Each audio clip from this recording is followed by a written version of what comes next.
Nay, kanina pa ho ba kayo nandito? Oo, anak. Ano? Nakausap mo ba yung abogado na nire-refer ni Attorney Feliciano? Oo, nakilala ko na siya. At mukha namang magaling siyang abogado. Kaya lang, hinihinga niya ako ng 30,000 para sa acceptance fee.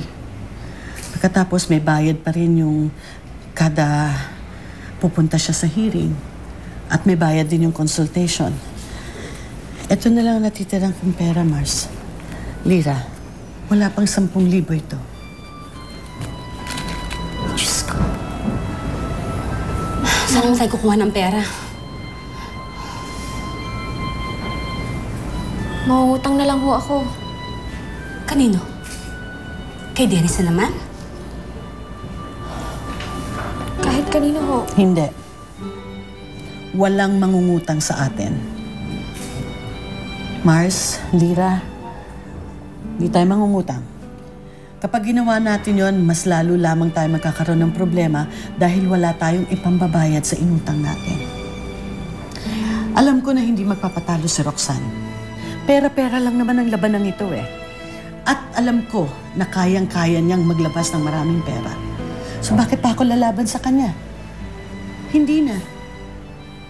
Tatanggapin ko na lang ang lahat. Total naman, wala naman akong igagastos na pera eh. Mag-aaksaya lang ako ng panahon. Kaya hindi na ako kukuha ng abogadong magtatanggol sa akin at magpapawalang sala sa akin. Yun lang yun. Nay, magpapatalo na lang kayo ng ganyan? Ganun na lang ho kadali sa inyo yun?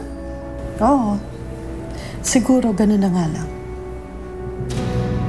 Aaminin ko na sa kanilang lahat na nag-isip ako ng masama sa pagkamatay ni Angeline.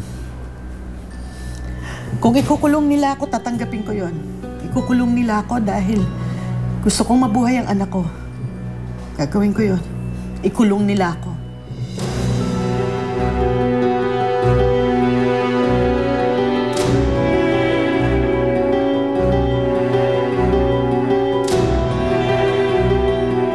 Ang buong akala ko, kaya niya tinanggihan ng tulong sa abogado si Zenny dahil kakampi natin siya. Nasaan daw po siya ngayon? I really don't care kung saang lupalop man siya nandun ngayon. Mars, ano? Si Lira na ba yan? Ano? Nasa si Lira? Hindi si Lira ang kasama ko. Zenny, Leo. gusto mo ba uwi na kita? Pwede ba, Prince? Ang dami-dami ko ng problema. Pwede ba? Tigilan mo na ako. Prince! Prince! Ako hindi ko masasabing buo ang pamilya ko. Dahil katulad mo, nawalan din ako ng anak. Ibig sabihin, may kapatid noon si Lira?